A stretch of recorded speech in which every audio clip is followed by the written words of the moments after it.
comparar la eficiencia del ciclo diésel versus la eficiencia del ciclo Otto, o sea, el motor diésel versus el motor a gasolina respectivamente. Primero vamos a deducir la ecuación de la eficiencia del ciclo Otto. Entonces, partiendo del concepto de eficiencia, se sabe que la eficiencia es lo que obtengo sobre lo que me cuesta. En este caso, el ciclo diésel se pretende obtener trabajo, ¿cierto? Y lo que debemos hacer para obtener este trabajo es inyectarle calor al sistema. Entonces aquí podemos ver que en el punto 1 del ciclo hasta el punto 2 se tiene un trabajo de compresión. Luego del 2 al 3 tenemos la adición de calor. Y de el punto 3 al punto 4 tenemos un trabajo de expansión, que es lo que queremos del ciclo. Entonces, bueno, siguiendo este concepto de eficiencia, tenemos que el trabajo va a ser el calor que entra menos el calor que sale sobre el calor que entra. De aquí ya luego separando el denominador, tenemos que el calor que entra sobre el calor que entra menos el calor que sale sobre el calor que sale va a ser igual a 1 menos el calor que sale menos sobre el calor que entra, de donde aparece ya una ecuación más clara sobre nuestro ciclo diésel, sobre la eficiencia de nuestro ciclo diésel más específica. Entonces tenemos que la eficiencia del ciclo diésel va a ser igual a 1 menos el calor específico a volumen constante por la temperatura 4 menos la temperatura 1, esto siendo el calor que sale del ciclo, sobre el calor específico a la presión constante por la temperatura 3 menos la temperatura 2, y esto hace referencia al calor que entra. El calor específico en este caso es considerando la mezcla de aire combustible como un gas ideal, debido a que tenemos un exceso de aire en el ciclo. Entonces podemos asumir que el calor específico en este caso va a ser el calor específico del aire. Entonces ese término de calor del calor específico a volumen constante sobre el calor específico a presión constante, sabemos que es el inverso del índice adiabático del aire. Entonces reemplazamos eso en la ecuación. Entonces tenemos que 1 menos 1 sobre K, o sea, 1 menos 1 sobre el índice adiabático del aire, y de nuevo las temperaturas 4 y 1 en el numerador y 3 y 2 en el denominador. Entonces, a partir de ahí vamos a empezar a evaluar cada uno de los procesos que ocurren en el ciclo. Entonces, en el proceso 1 tenemos la compresión adiabática. ¿cierto? Entonces, lo que hace la mezcla de aire-combustible es que se empieza a comprimir hasta una presión máxima. Entonces, lo que pasa aquí es que disminuye el volumen y aumenta la presión. El volumen que teníamos inicialmente, que llega hasta el volumen 2, es el llamado relación de compresión. Esa relación del volumen 1 y el volumen 2. O sea, el volumen inicial sobre el volumen al terminar la compresión. Entonces, de ahí tenemos que la temperatura 2 sobre la temperatura 1 va a ser igual a la relación de compresión a la K-1, de donde por parámetros de entrada, parámetros iniciales, conocemos la temperatura 1 y conocemos la relación de compresión. Y lo que nos queda es despejar la temperatura 2. Luego en el proceso de 2 a 3 tenemos la adición de calor o combustión a presión constante, donde aquí aparece un término que lo llamaremos la relación de combustión. Este término RCOT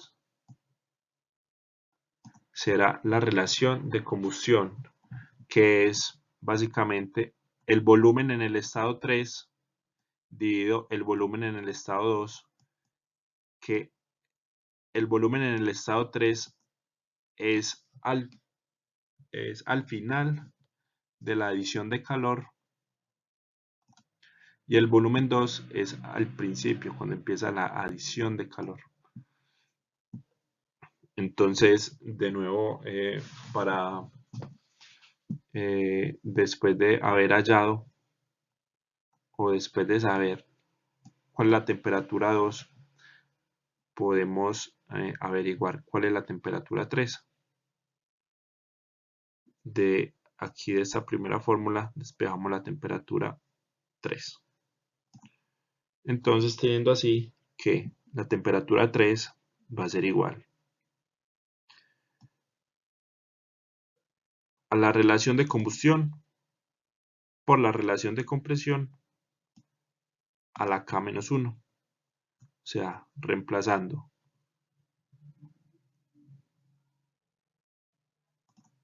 relación de combustión, que es B3 sobre B2 por la relación de combustión a la K-1 por T1, que es T2.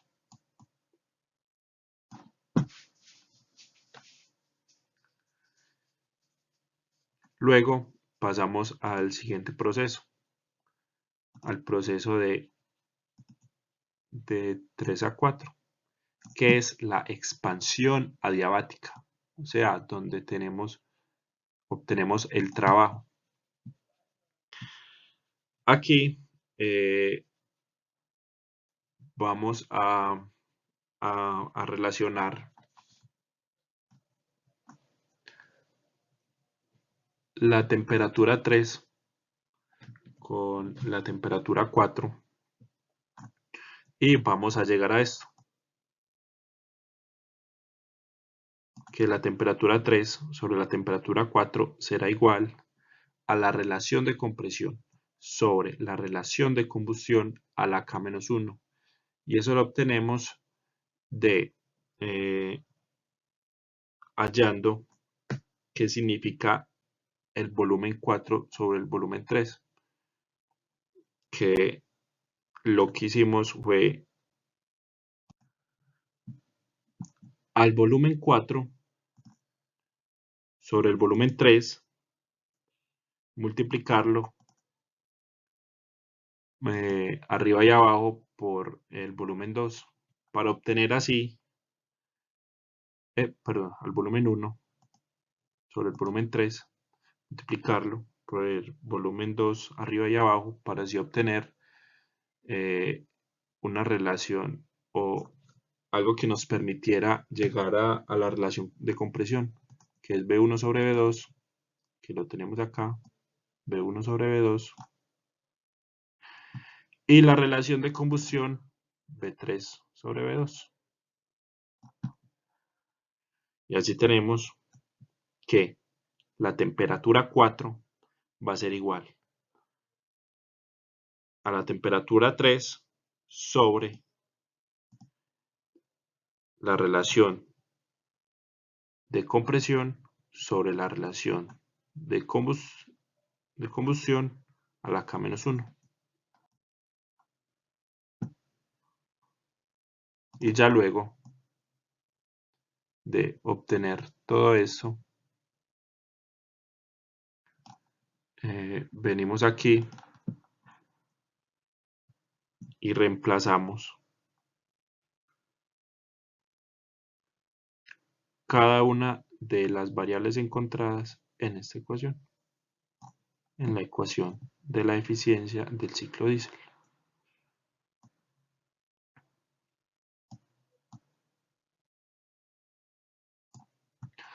Básicamente lo que tenemos que reemplazar ahí son las temperaturas que ya habíamos encontrado.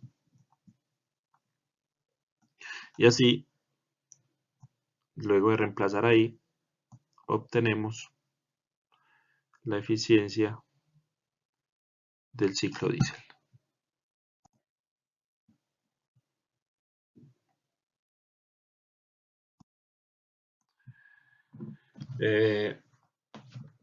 La eficiencia del ciclo diésel versus la eficiencia del ciclo Otto, para compararlas, primero les voy a presentar la ecuación de eficiencia del ciclo Otto, que está dada por la ecuación n igual a 1 menos 1 sobre Rc a la K-1, donde conocemos el índice adiabático y para hallar la eficiencia de acuerdo a la relación de compresión, es simplemente reemplazar la relación de compresión. Entonces, donde podemos observar que el ciclo Otto, arrancando en una relación de compresión de 1, su eficiencia es 0, y va aumentando hasta llegar a una relación de compresión de 15.38 y una eficiencia del 66%. Esta eficiencia se acerca a la eficiencia máxima que uno se encuentra en la vida real en estos motores, debido a que estos motores tienen una relación de compresión, por decirlo así, más baja que la de los motores a diésel. Esto debido a que como funcionan a gasolina, el punto de ignición de la gasolina limita la relación de compresión y por ende no podemos llegar a eficiencias más altas en este ciclo. En este caso yo tomé una relación de compresión de 1 a 15 y la eficiencia máxima que se puede alcanzar hasta una relación de compresión de 15 es aproximadamente del 66%. En la vida real se pueden llegar a eficiencias aproximadas del 70% o inclusive un poco más, pero está cercana a ese valor de eficiencia. Para la eficiencia del ciclo diésel, luego de haber hallado nuestra ecuación de eficiencia, tenemos de nuevo que de una relación relación de compresión de 1 a 15, vamos a tener una eficiencia de 29 al 76%, siendo el 76% la máxima eficiencia. Entonces, eso se debe a que el punto de ignición del diésel es mayor al de la gasolina. O sea, tenemos una relación de compresión más alta en los motores diésel, que inclusive en la realidad puede ser más de 20, una relación de compresión de más de 20, y un RCOD seleccionado arbitrariamente de 2.03. Entonces vemos como la eficiencia del ciclo diésel se acerca al 80%. Y aquí tenemos la comparación entre las dos eficiencias, tanto el ciclo diésel como el ciclo Otto. Y vemos claramente que el motor diésel es más eficiente que el motor a gasolina, debido a la relación de compresión. Otro concepto importante que nos permite relacionar el combustible con la potencia es el consumo específico del combustible, que básicamente nos indica la eficiencia que tiene un motor para transformar el carburante en energía mecánica, o sea, el combustible. O sea, cuánto combustible tenemos que inyectar para obtener una potencia, o sea, el trabajo de salida del ciclo. Y esta se expresa en gramos por kilovatio hora, donde kilovatio hora será la energía de el combustible. Entonces aquí podemos ver cómo la potencia